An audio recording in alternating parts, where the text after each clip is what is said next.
شرارتیں ہی ایسی ہیں کہ امی ڈانٹتے ڈانٹتے آخر میں خود ہی ہنسنے لگ جاتی ہیں۔ اچھے انسان کی تلاش میں مت نکلنا، میرا روزہ ہے اور آج کل ہم گھر ہی رہتے ہیں۔ جس دن میں نے چارپائی سے کود کر اپنی جان دے دی اس دن تمہیں احساس ہوگا، پھر ہوگی تمہیں قدر میری۔ کبھی کبھی ایسا بھی ہوتا ہے کہ لوگ نہیں بدلتے بلکہ ان کا وہ ماسک گر جاتا ہے جو پہن کے وہ ہم سے مل رہے ہوتے ہیں۔ آپ کو ملے ہیں ایسے لوگ کبھی؟ مجھے قبول نہیں ہے کہ تمہاری کسی اور سے گفتگو، فقط تم نے بکواس بھی کرنی ہے تو مجھ سے کرو۔ جب مجھ سے پکوڑے جل جائیں، ہائے آج تو یہ پپو کی طرح سڑ گئے۔ اگر عید پر کسی نے میرے ساتھ سیم میچنگ کرنی ہے تو اجازت ہے، اپنے ڈریس کے رنگ کا سوٹ میرے لیے بھی لے کر بھیج دیں، شکریہ۔ شادی شدہ لڑکیاں ساس کو اعتکاف کے فضائل بتا کر 10 دن آرام سے گزار سکتی ہیں۔ مفت مشورہ۔ ایک حالیہ تحقیق کے مطابق جو لڑکی شادی کے بعد جوائنٹ فیملی میں 10-12 سال گزار لے وہ اس کے بعد ایمیزون کے جنگلوں، گوبی کے صحراؤں اور ماؤنٹ ایورسٹ جیسی کسی بھی جگہ پر گزارا کر سکتی ہیں۔ لڑکیوں کو آگے بڑھنے سے کوئی نہیں روک سکتا، بس راستے میں گول گپے والی ریڑھی نہ ہو۔ Oh no! جس دہی والے کو سارا سال کوئی نہیں پوچھتا، رمضان میں وہ وزیر خارجہ بن جاتا ہے۔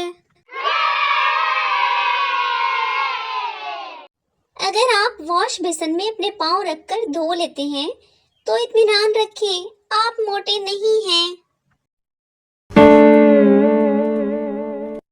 سحری میں میرے گھر والے سب سے بڑا چونا یہ لگاتے ہیں، اٹھ جاؤ 5 منٹ رہ گئے۔ اور آپ کے گھر والے کیا کہتے ہیں؟ پاکستان میں ایسی شہزادیاں بھی پائی جاتی ہیں جنہیں 4000 کا سوٹ سستا اور 20 روپے کی پیکو مہنگی لگتی ہے۔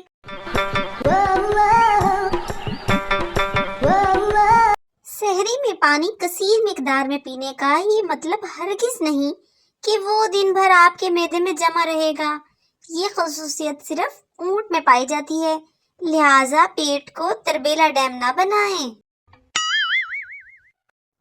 آج کا کام کل کرنے میں جو مزہ ہے نا، وہ میں آپ سب کو پرسوں بتاؤں گی۔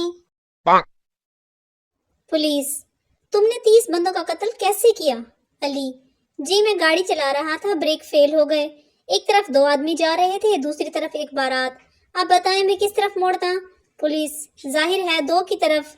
علی: یہی کیا تھا لیکن وہ بھاگ کر بارات میں گھس گئے۔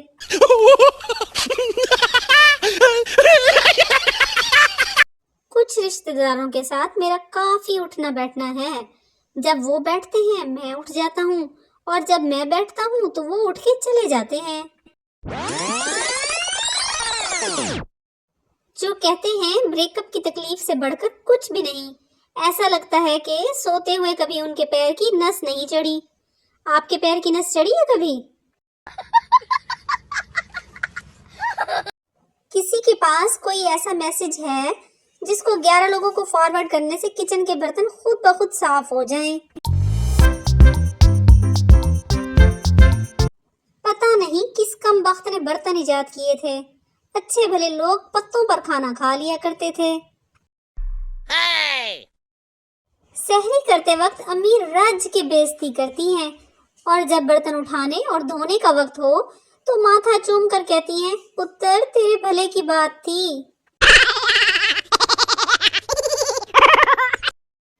تم بات کرو تو تمہارا حق، ہم بات کریں تو بک بک۔